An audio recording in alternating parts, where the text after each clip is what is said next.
So I think we can start our talk. And hello and welcome everyone who is watching us right now, wherever you are. We are in 3 different cities. I'm in Viljandi, Estonia, David and Mike in Tallinn, Estonia, and Nina and Ewelina are in Berlin, Germany. And with this talk, we start our program, Fruitful Misunderstandings, Art+Science, that is aimed at exploring 2 main fields, that is art-science field and online performance. And today we start with art-science, and that's why we contacted Hybrid Plattform from Berlin, who are working precisely with connecting art, sciences, and technologies together.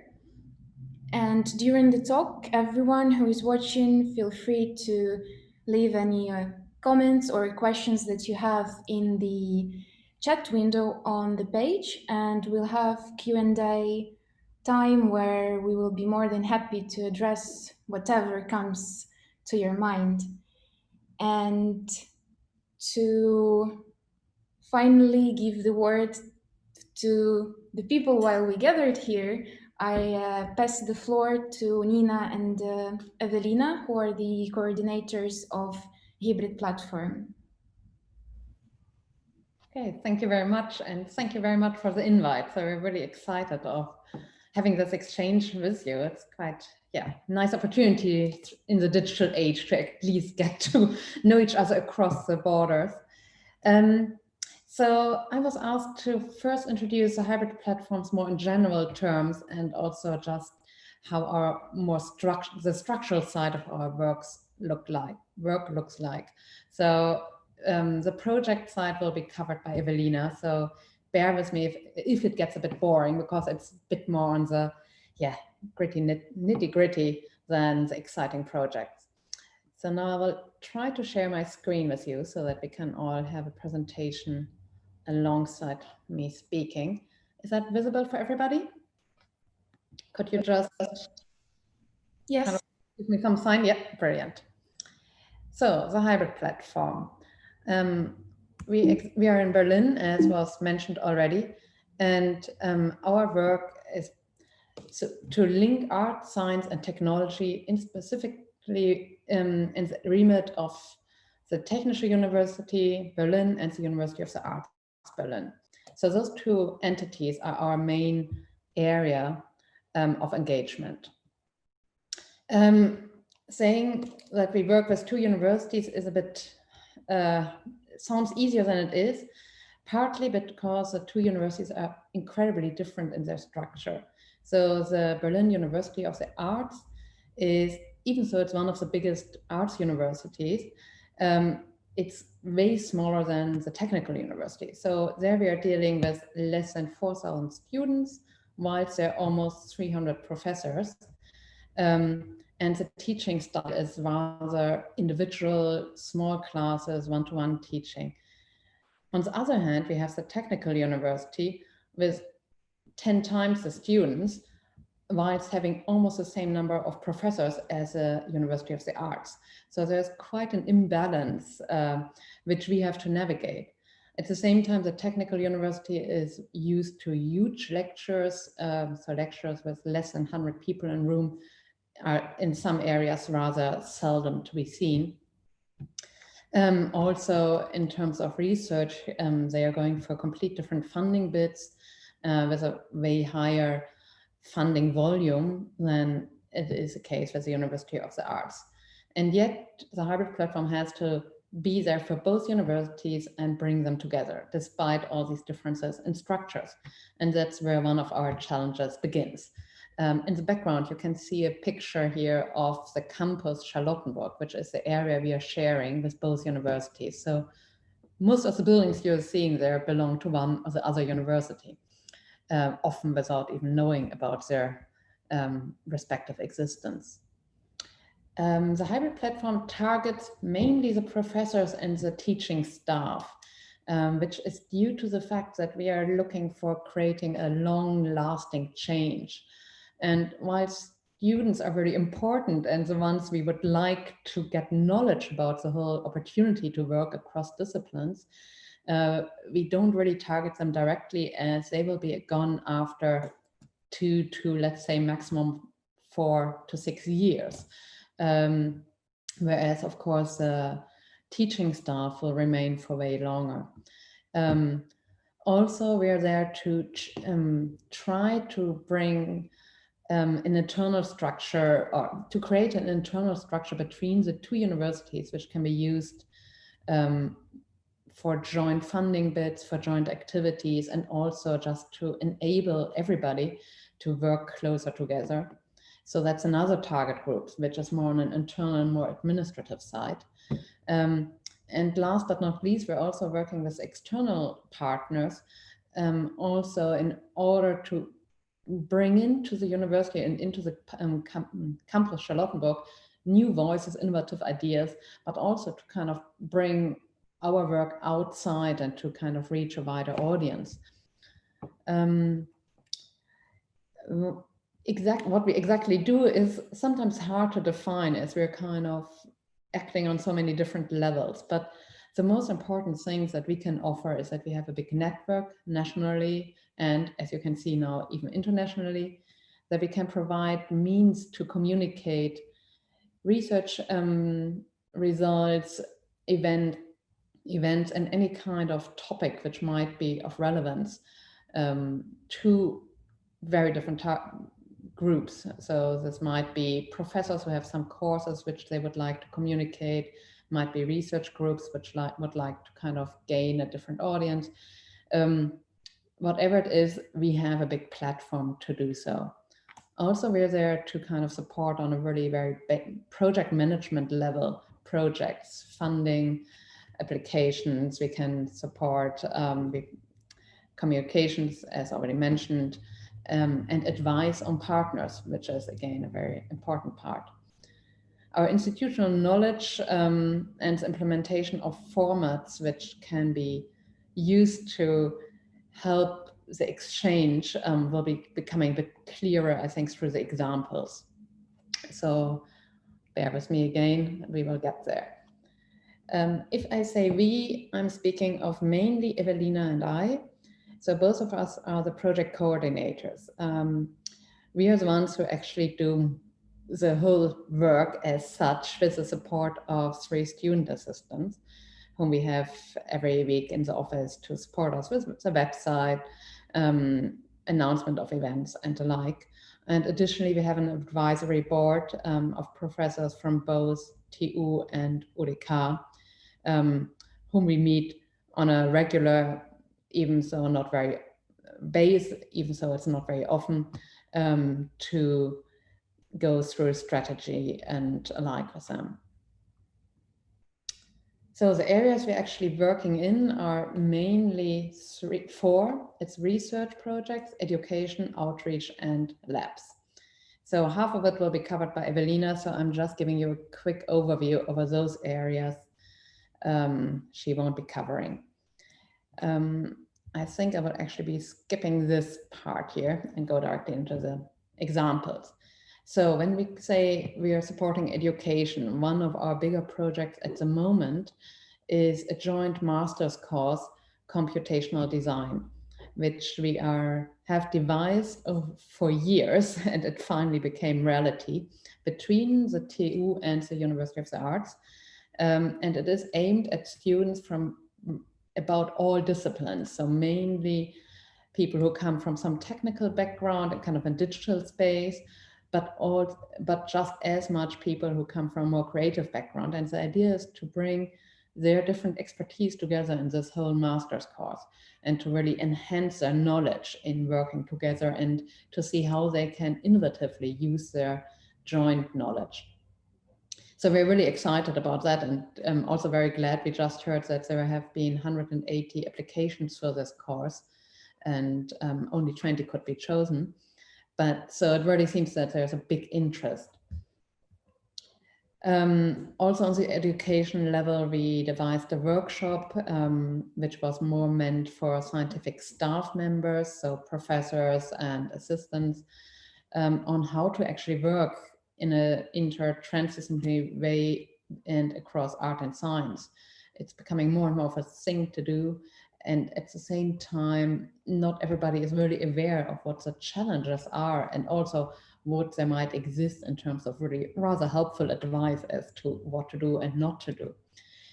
So together with a colleague from the Technical University, I'm conducting this workshop about once a year, and it's a 2-day workshop, and has been quite popular so far. So there seems to be a certain need to learn more about how to actually work in this area. Then we also do a lot of communication. So I already mentioned we do have a website where we announce events and news. So we have weekly some new article on there, kind of giving information about things that happen on the campus, but also beyond.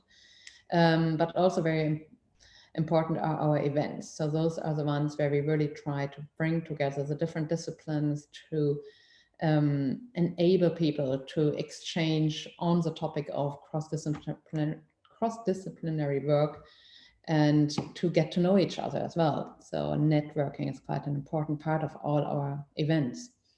There we are with the slide. For the events, we also sometimes take external partners like a museum, which opened here a while ago, the Futurium, or the Sharing Foundation, which is also specialized on art and science, which allows us to just gain an even broader reach. And last but not least, we also try to kind of look at the more, it's a big question that we all wonder about of how do we actually work in a sustainable way on these joint topics of art and science. And I think the title for this event actually was taken out of this small publication, which you can find also online for download on our website, which was the result of a roundtable with some experts on art and science collaborations, wondering jointly about how we actually do this in the long term in a fruitful way, and how also the misunderstandings can actually be quite a good part or quite a positive part of our collaborations. So I hope this gives you a short overview. I only had 10 minutes, so I will stop here, but we will get to questions later on. Thank you very much. Thank you, Nina. Also, thank you for mentioning Hybrid Encounters publication that you just showed us, because it's exactly from this publication that we took the name for the whole program that we are doing right now, Fruitful Misunderstandings, and it was in one of the interviews. So I do encourage everyone who is interested in the topic to follow this page on Hybrid Plattform website and to go through this publication, because it's really interesting to see how people already involved in art science collaborations talk about the projects they are already engaged in. And for now, before we move to the first Q&A, we move to elektron.art and Maaike Lond with David Jansen to get to know elektron site a bit better. Hey, my name is Maaike, and I'm one of the initiators of elektron. And even though elektron is actually has been existing just a little bit more than half a year, we have a much longer history. Elektron grew out from a collective called MIMproject that started in 2005. And it's a kind of fluid collective where members come and go. And it has always been surfing somewhere in between art and science and technology. And for us, it has been important that none of these mentioned fields somehow have any significant strength over other. This is a very quirky group picture that we have. made. All of us come from very different disciplines. Some are young, some are not young, and we have very different backgrounds. And what we have been interested in is how knowledge and results of any kind, theoretical or practical, how these knowledges and ideas emerge. More specifically, we believe that they have little to do with any specific person's specific profession or expertise, but rather the best way for us, the unknown way of producing ideas and knowledge is if everyone steps in as an amateur and we start to solve a question that none of us have expertise in, I don't know, somehow. And the importance of amateurism for us is embodied in our collective practice. We do not harvest each other's professional knowledge per se, but instead we try to navigate in the periphery of our personal knowledges and therefore avoid becoming each other's lab rats. We believe that creating something which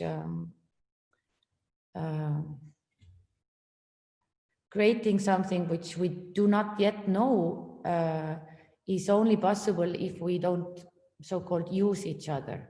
Don't use each other's specific knowledge, but instead dive into others' way of thinking or way of working, adapt their experiences or just the way they go about in their lives and meet somewhere there. Bluntly speaking, an engineer is not going to build a machine that an installation of an artist needs, but steps in as an artist, leaving the artist the imaginary role of the engineer. And Baker is going to take, for example, the role of a scenograph, and a scenograph will write the play, and the playwright will try to dive into the world of baking.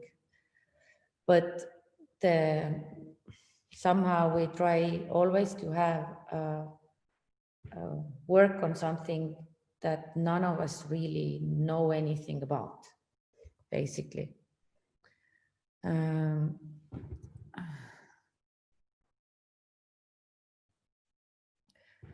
The last project that we did was an opera that we did together as this fluid group, and the opera was premiered 1 year ago or 2 years ago in Estonian National Opera, and this project was about the life of an incredible unknown scientist. None of us had ever written opera. We didn't, many of us had not even seen an opera live before. All the libretto, the orchestration, the set design, the choir, the choreographies, the acting and dramaturgy, the whole thing. Roughly speaking, what we did was that art historian and an engineer got together and together with our collective talks, they wrote a libretto, and choreographers tried to imagine a set design, and performance artist and designer the costumes. And Electron, I have some more pictures here. This is from the preparation where we used Lego.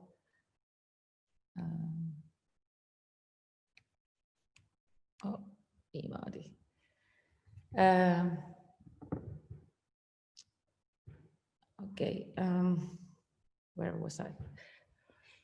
Anyway, Electron at the moment is in the making. We are very fresh and we are still trying to figure it out. But it is the same belief of amateurism or working in the periphery that is the driving force of Electron. No scientist will be in the service of an artist, and no artist will be in the service of a scientist, ideally. So I don't know. Yeah. I don't have. So here you can, maybe I can explain this a bit. So here is the problem or the question or the desire for doing something, a thing. And here the numbered ones, all of them are members of the group that are possibly going to work together. And each of them have their core expertise and then their peripheral expertise. And these meeting points of peripheral or how they merge to each other is what we've been practicing for the last 15 years. Our goal is to provide a platform standing on curiosity-based research, basically, in which all the parties have to move out from their comfort zone, or in other words, move out from their natural habitat.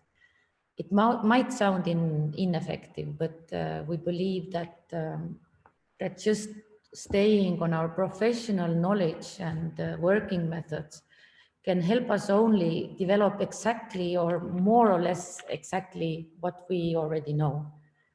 The path is somehow laid and we have no way to step in the jungle, but it's precisely the jungle that we desire. It's tricky and it has been tricky, but our 15 years of experience of this kind of mad methodological research within MIMproject has led us to believe that misunderstandings are indeed fruitful. We work with, maybe I stop it or I stop this. We work with flat hierarchy, meaning that everyone in the team has an equal say in what we do. We are about 5 to 7 or 3 to 8 members at the moment active with Elektron. Depends on how you look at it, I guess. And however somebody wants to go forward or what is interesting, Bogdana, for example, is doing a series of talks of fruitful misunderstandings. We try to support this and believe in this. That of course leaves us with many failures and so on, but you know, you never know. We might in the end, and we do every now and then, succeed in this kind of collaborations. With our transdisciplinary platform, Elektron, we want to share this very way of thinking and working with other people, other professions, other lovers of curiosity-based research. And the difference between Elektron and this MIMproject that I talked before is that with Elektron, we are trying to it's not our own work or not our own artistic or whatever work, but we try to offer it as a platform for others and as a resource for others. And we are collaborating with different institutions, with educational institutions like University of Tallinn and cultural institutions like performing arts venues or galleries and so on. And somehow we dreamed that in this coming year or two, we could become some kind of local institute of foresight, or yeah, something like this, ideally, where we function as a kind of knowledge pass buyer or a platform for experimenting and risk-taking, where it's somehow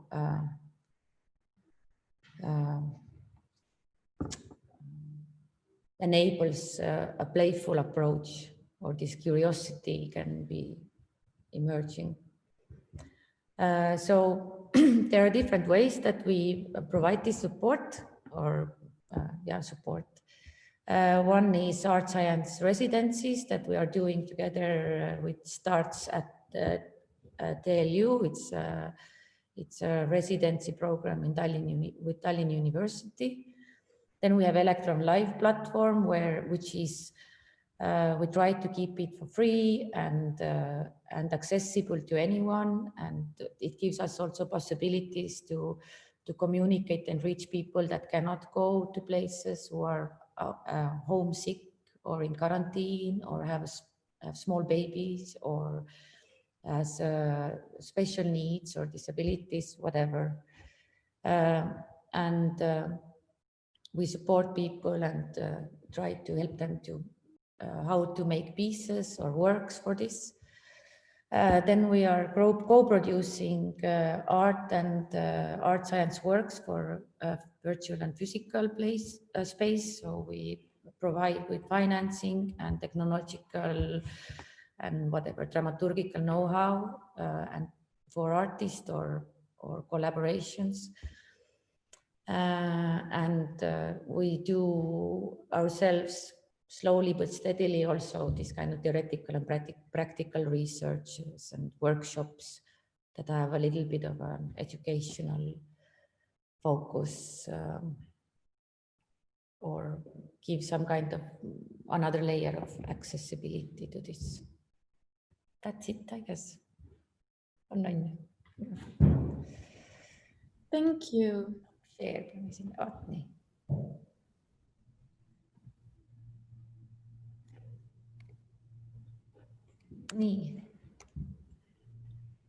Thank you, Maike and Nina.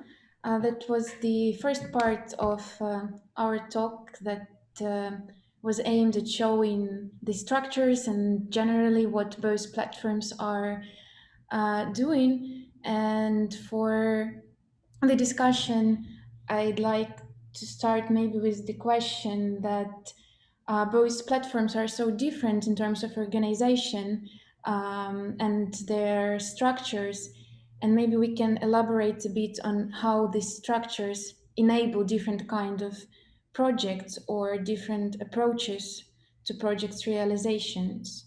Or what do you think about this relationship between a platform structure and a kind of collaborations or projects it enables?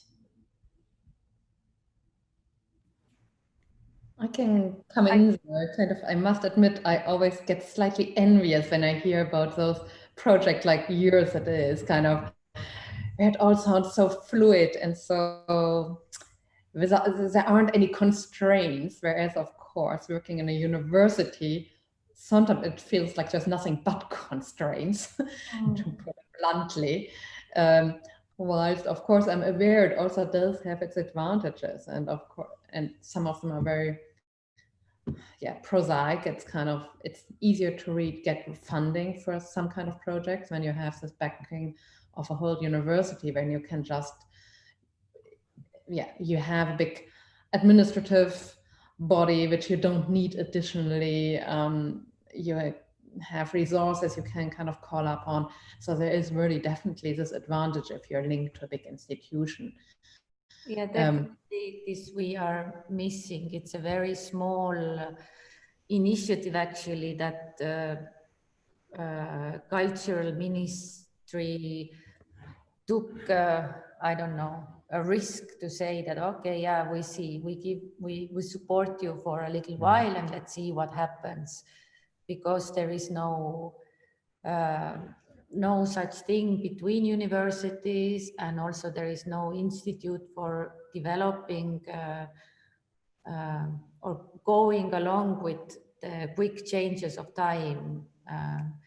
And in performing arts, you can see it kind of as a problematic thing, but then again, we don't have facilities very good and so on. So we're envious back. Yeah, but like we're saying, what you showed with the movement of spots, like how we are, everybody is overlapping with each other. That's also it has a downside. It means like everybody is engaging with every problem. And so it's like everybody is like full time working with everything. And that's really time consuming, energy consuming. That's kind of a downside of it. And then we forget to look at the Excel of the budget, and because everybody dealing with other questions completely. Nobody's taking like actual this kind of administrative role because there is no time for this. But you think you're working with the START program for the residencies. So you're also partly linked to more established structures already, right? Yeah, he is. No, it's I'm working in university also, and this is I'm kind of trying to connect them. And like with the STARTS initiative with TLU, in the beginning we wanted to do it independently. We wanted to have our own artist in Art+Science research, where to get artists and scientists to work together for 1 month, and we even had funding for it. But then we really missed the institutional body to be kind of seriously taken, because now it's just a bunch of people somewhere and ask scientists and artists to work together. Like, so to collaboration with Tallinn University is like a strong institutional body. It's kind of a more convincing, and they have facilities that we will never have. So the collaboration is that we will work with a scientific part of this collaboration, and we will trying to find the outcomes from the art scene to somehow to merge the university science and art, independent art scene together. So yeah, just what I wanted to say about structures and so on. In Berlin, we have a very unique situation, actually. As Nina said, we have those two universities already next to each other on one campus. So actually they're interwinging already. There's one building from the University of the Arts and the other one just next to it, or even in the same building, just first floor, second floor, something like that nearly, where those two universities are already together. And I think this is where what you said, that you need a political will also, that those close together as the Technical University and the University of Arts in Berlin is. They're basically at this taking the same space. It's probably the next step to say, okay, let's see what we can do together, what we can find and enrich each other with the presence, because it's already there. We don't need to do anything basically. In terms of space, we just need someone who knocks at the other door, and then maybe we need someone who pushes that person to knock at the other door. Like maybe that's a bit easier than in the sense of the hybrid platform to have already this structure. Exactly. I was also thinking when that the people, it means that the students will hang out together anyway. You just legalize it. Basically, through you, they can find a body who can help to collaboration. That would be the dream world, yes. For us at least.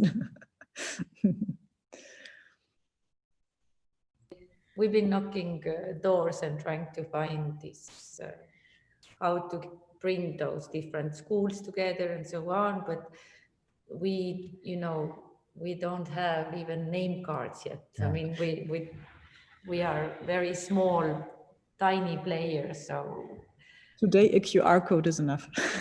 Yeah. But this has been our hope, to somehow get different universities working together, or different students, basically, different fields, of course. Great. I think we can move on to the second part now with Ewelina, and she's going to talk about some projects of Hybrid Platform, and also about the place where she is right now that looks really fancy. Yes, so I would like, actually, I was thinking how to start the best and how to put it all into one presentation within 10 minutes. And actually, I realized that I read this this description, who are we actually, where do we come from? And I realized, okay, maybe I just give you a little bit my start to the hybrid platform. In the description that you could read, okay, there is that I have a background in the cultural field and was working in different fields of the cultural field. And also in different countries itself. I have a mixed background and was living in different, different places. And actually what I realized when I started is that all this experience is bringing me a lot of input to the work that I do right now, because working between different cultures, national cultures, is mainly also translating and finding a common language when you talk to another person that is on the other side. And exactly the same thing happens when you start to work between art and science. It's people talk in a different language, and you have to find a common way how to talk to each other actually. So the hybrid platform was born exactly in this aim to support those kind of projects between art and science on different stages, as Nina said already. So we come in the moment of the idea, just when someone has an idea. We introduce people, we support people when the project is already on the way. We help in the development, and when the project is already really happening, we support it in the communication part and so on. And Nina showed a very nice slide that I would like to share with you as well. I just have to, one moment.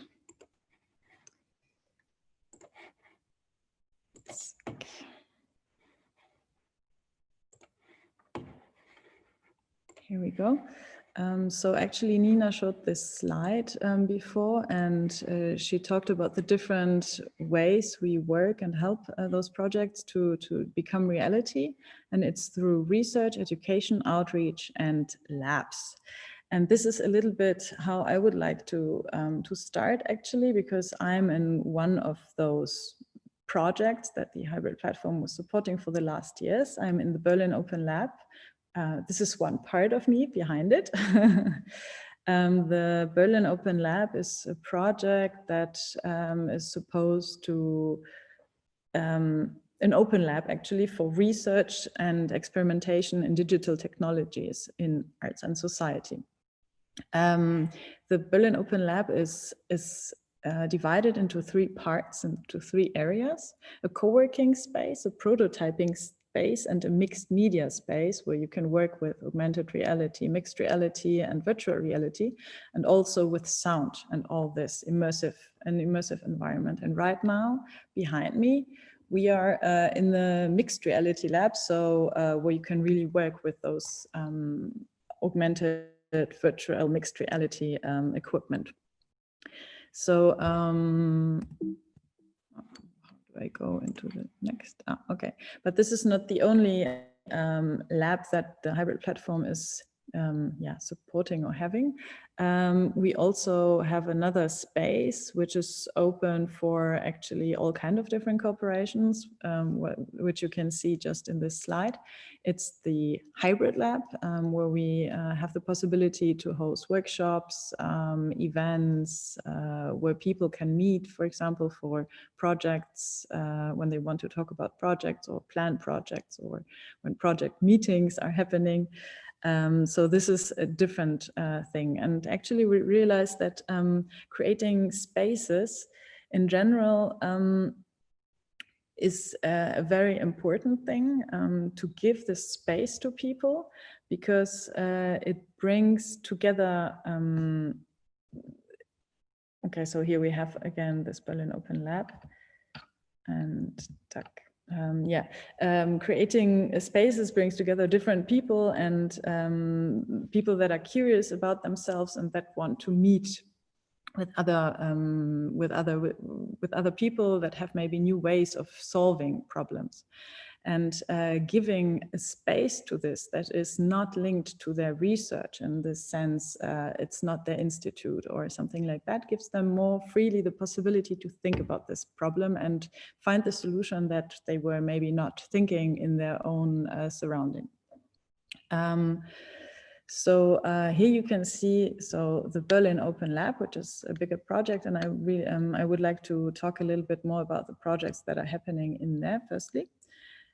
So as I said, I'm here in the mixed reality part of the Berlin Open Lab, but it consists of two other parts, which are a co-working space where research projects can have a desk and can meet and develop their things, and also a prototyping space, which you can see on the left of this picture. Maybe I don't know if you can see my mouse, but this is the prototyping space. And this one is especially interesting when bringing together art and science, because people that use the same machines, they exchange,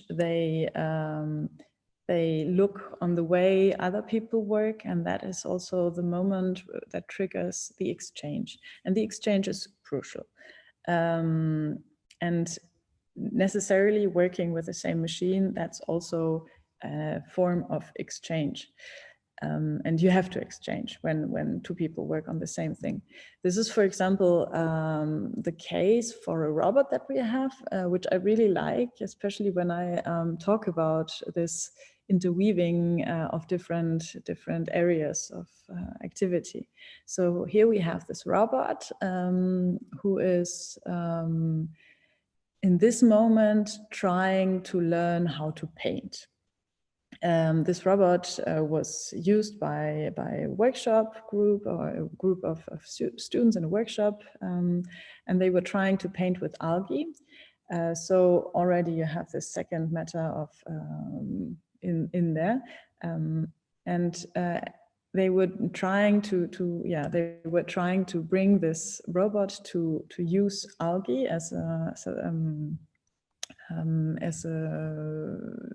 natural resource to make art, actually. But this robot is normally not used for that kind of things, and this is already something that is where this robot is crossing the borders of the possibilities. Just because the robot is there, people are trying, okay, what can I do with it? What can this robot do? Okay, I'll try to paint with it. So nice. Another person thought, another project that we had in the Berlin Open Lab was a project that was using knitting techniques for architectural reasons.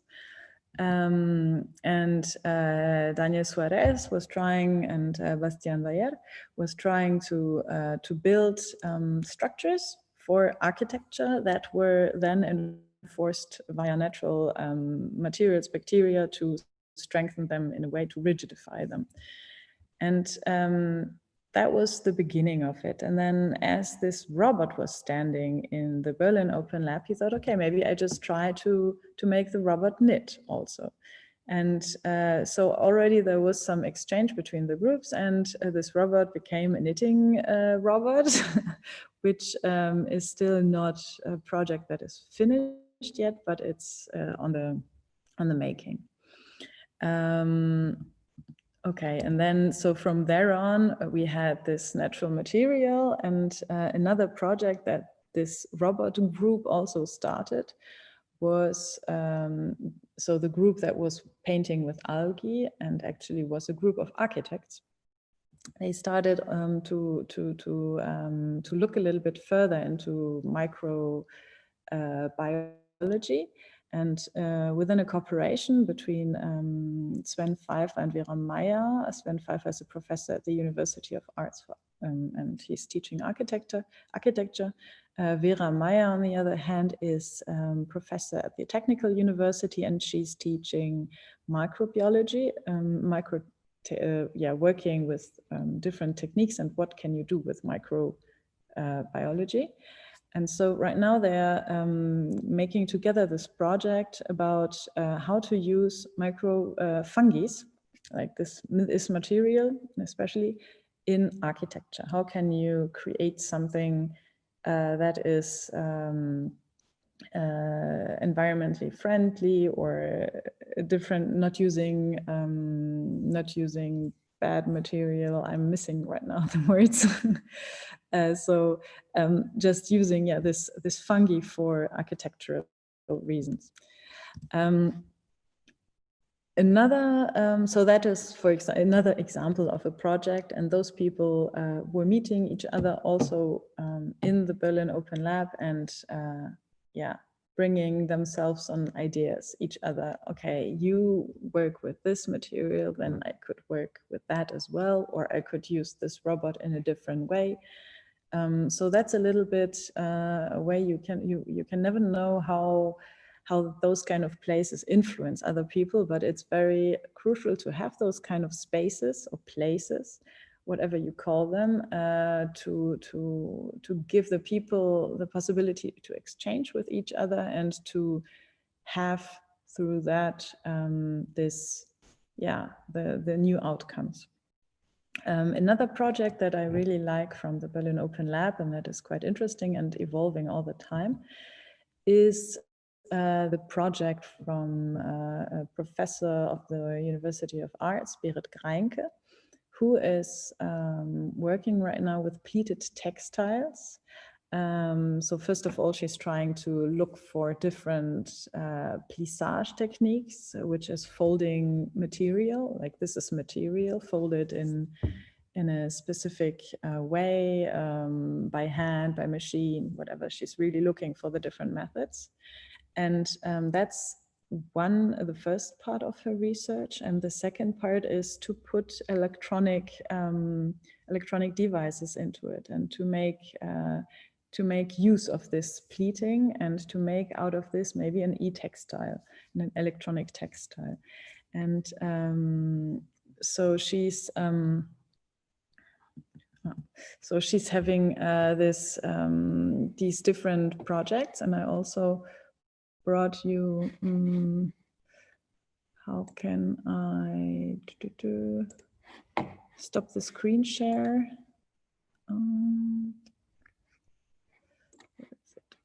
Here.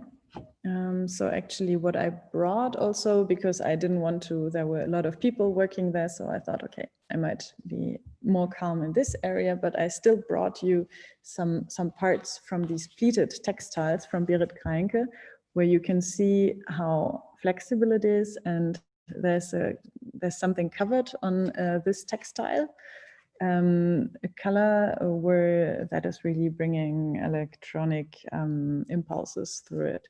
And they're trying right now also to make music with it. So when you, for example, move it, you can have some music coming out of it. And they are also working now with musicians and conductors, where the conductor is part of the whole process and also one of the music instruments.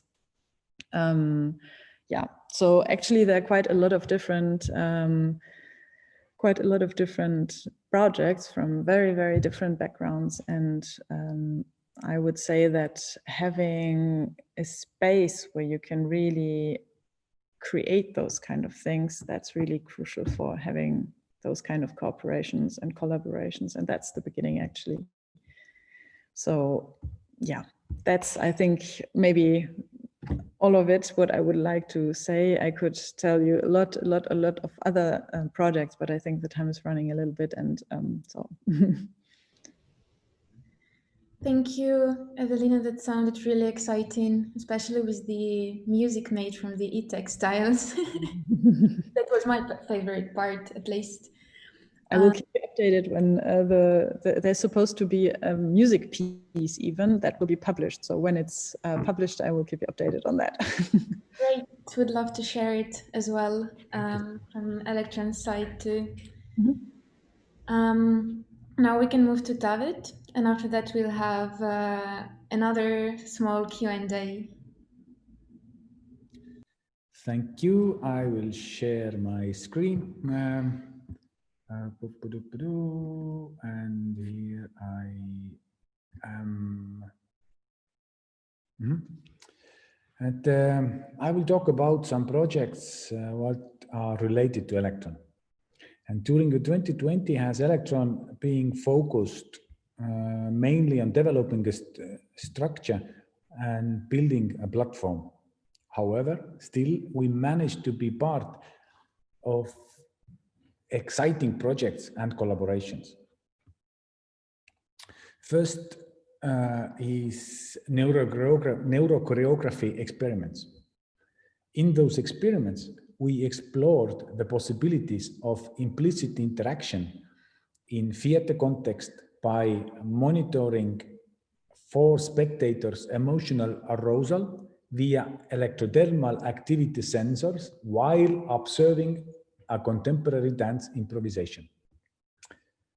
Alexander Väljamäe is a cognitive neuroscientist. He is working with the concept of neurochoreography. Those experiments took place in collaboration with Tallinn University, the School of Digital Technologies, and starts at TLU. Our primary interest was to convert the audience's reactions to a meaningful perceptualization. To monitor the audience's emotional response, we used EDA sensors. EDA, aka electrodermal activity, is a standard biometric signal that measures the conductivity from the sweat on the skin, secreted in response to autonomic nervous system arousal. So the audience arousal was measured when they saw something exciting on stage. We mapped the audience's excitement to the sound, loudness of a soundtrack.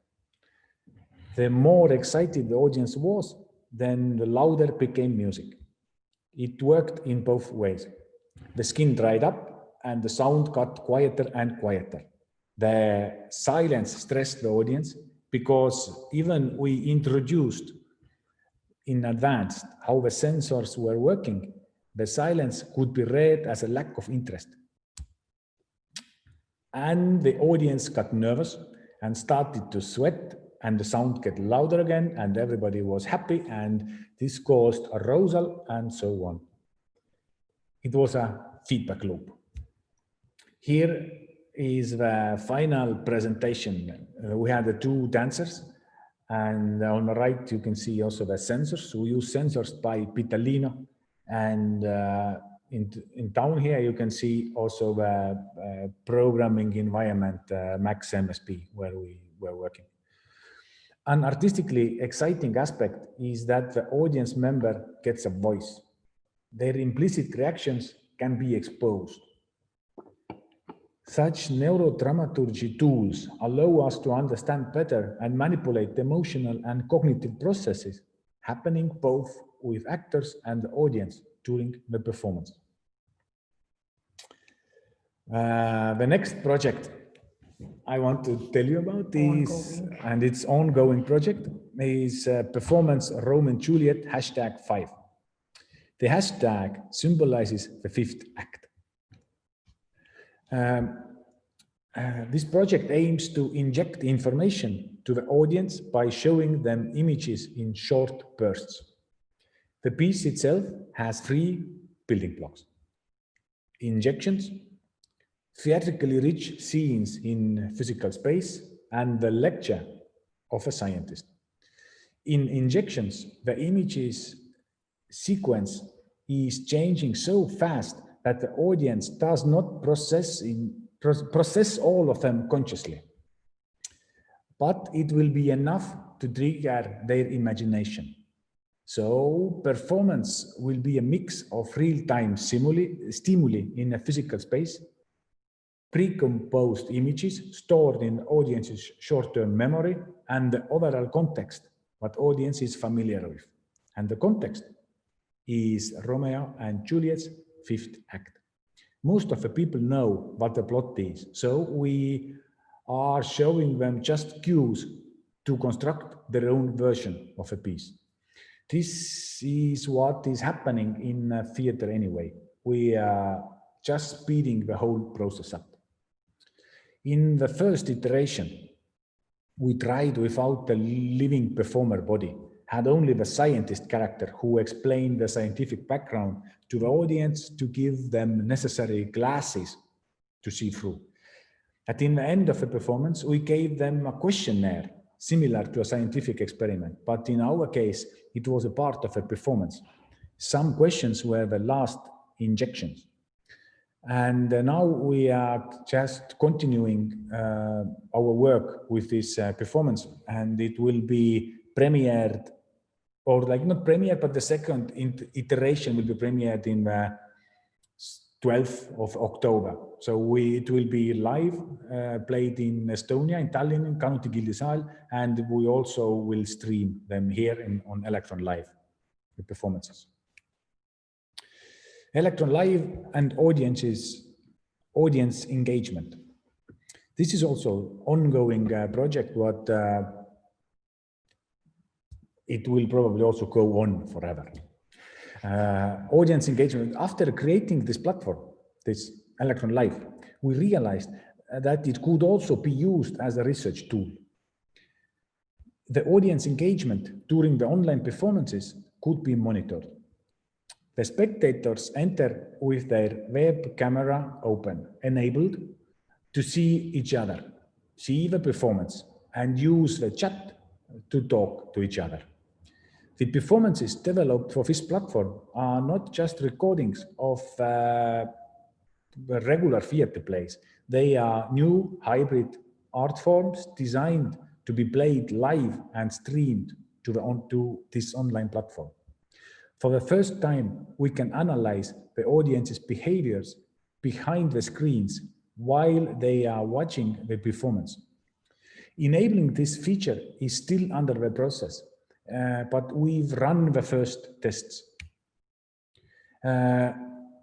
We are soon ready to analyze the audience's behaviors and do some basic emotion extraction by running an automatic feature extraction from the various traits captured by cameras. For example, eyes movement, facial expressions, the gestures and the postures, and we combine them with the behavioral measures of the audience.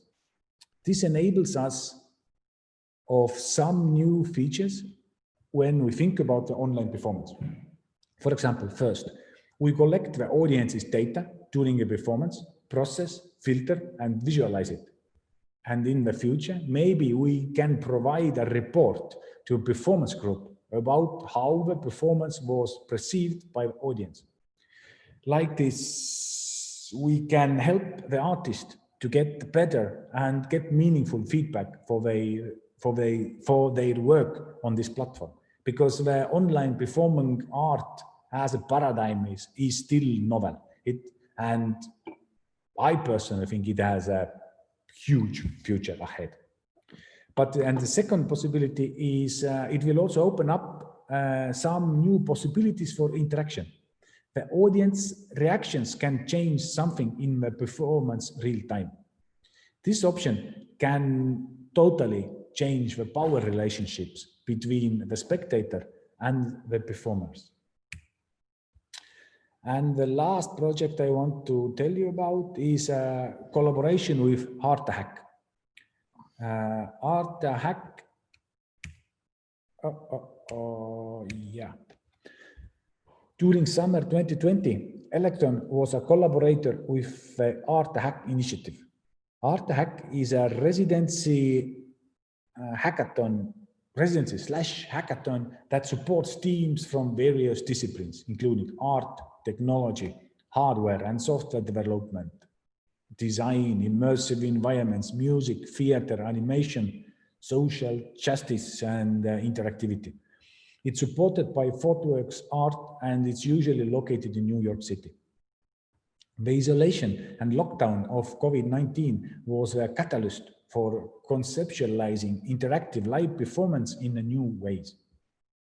This year, the first ever Art+Hack, where all participants were collaborating both internationally and remotely from their respective homes or studios located in India, Estonia, Ukraine, UK, Brazil, and both the west and east coast of the United States. In these dance-demic performances, the two dancers from Battery Dance Company wore the emotive sensors. It's really hard to pronounce. Wore the emotive sensors on their bodies and were live broadcasting their biometrics. The dancers were in their studio in New York with a video camera that was capturing their movements. Captured video and biometrics were sent to a computer and it was synchronized. The participants were divided in two groups. Both artist groups worked with a remote desktop on the same computer, creating a live sound and live generated videos. Both groups managed to direct their performance, rehearse them, design everything necessary, and eventually even perform them during the Battery Dance Festival in August 2020. It was quite impressive. Proof that designing the interactive performance, what consists sensors, can be developed and played without being in the same physical space or country or even continent. So that's it about Elektron projects, what I wanted to tell you about. Thank you, David. And where are you, everybody? Ah, here. Yeah, we are all here. And Mike is somewhere there as well, yes? Ah, great. I'm here. It was really interesting to listen to the projects that both platforms are developing, and what I also noticed is that the transdisciplinarity that also Ewelina and Mike were talking about consists of people from different spheres working together. But at the same time, if we look at many university structures, that there are a lot of programs that kind of keep this transdisciplinarity within one person, that one person studies, like the program that Nina mentioned as well, that you started running. Also programs that like Art+Science program in the Hague Academy, where this transdisciplinarity is about an individual doing everything at once, while the projects that we were talking about right now are actually showing about professionals in different spheres coming together and creating this transdisciplinary by collaborations. And so what do you think of, if we have all these programs right now, what's the benefit of collaborations instead of just going to university and studying these various fields? Because you never know what the other one is going to say, simply. But you can be pretty sure that this other person is not going to say what you expect it to say. Because our minds and our practices are so different. We view things in a very, from our own point of view, and those views have to somehow meet. And this is not possible when these views are only your own personal different views. You need this surprise of somebody else. So it's a very different thing than reading two different books that are contradicting to each other, because you still somehow put it together in your head. And that's wise to do it. It's somehow the result of your analysis is predictable, but you can never predict what the other person who steps in the room will do or say or act or build or generate or fantasize about. I will pick up on that. I think this is a very artistic way of looking on the thing, because that's also often what the arts are doing in those kind of projects. They're just going without a specific goal. It's more the way where people, when they come into a project, they just start to experiment and they see what is coming out of it. On the other hand, really physicist or a very strict scientist would always have a goal already. But the people that are saying, okay, let's make a collaboration, they inspire themselves in this artistic way of approaching a project, which means experimenting and seeing what is happening, what does not work, and so on. That's really important. And that's also what would never happen if a scientist alone would make something, because his thought already, his way of thinking is so different of that of an artist, for example, who is just more freely and who's looking for the points where it's not working anymore. He's looking for those, like really how far can I go? Okay. And at one point he's just reaching the point where nothing else is going. And then he knows, okay, this, I don't know, this tool, this method is going until here and not further. A scientist would say, okay, it's probably you can go until this point, but an artist might show, okay, it's going even further. So it's already in the thought that it's so important to have another person to show, hey, maybe you just do, or maybe you just analyze it in a different way. Like, I think it's enriching each other, definitely, to have different people together and not just one person. We have a drawing. Actually, Mikey, you can explain it. You didn't explain during your... You forgot to explain it during...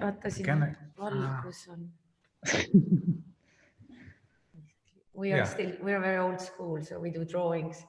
So what we have experienced a lot is that let's say, well, actually it has to be written here, scientist and here artist. Take it with a slight sense of humor. And scientist has its depth of knowledge. And with that, the scientist with his or her depth of knowledge wants to little bit step outside of the scientific field. This scientist would turn to artist and say, can you color it nice? And that's really on the surface of what art is. But they forget that the artist has a very similar and equal depth of knowledge. That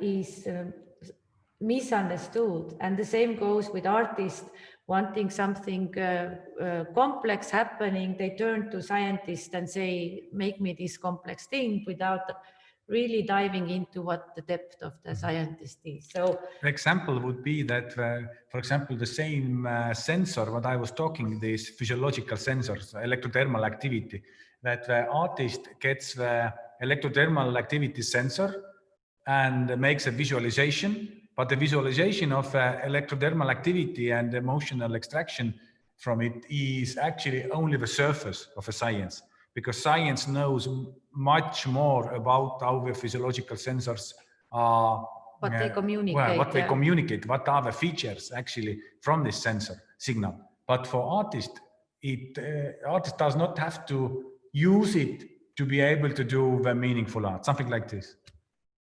Yeah, but so our interest is meet somewhere here in that deep unknown ocean. That's kind of the ideal. This is unknown species. This guy.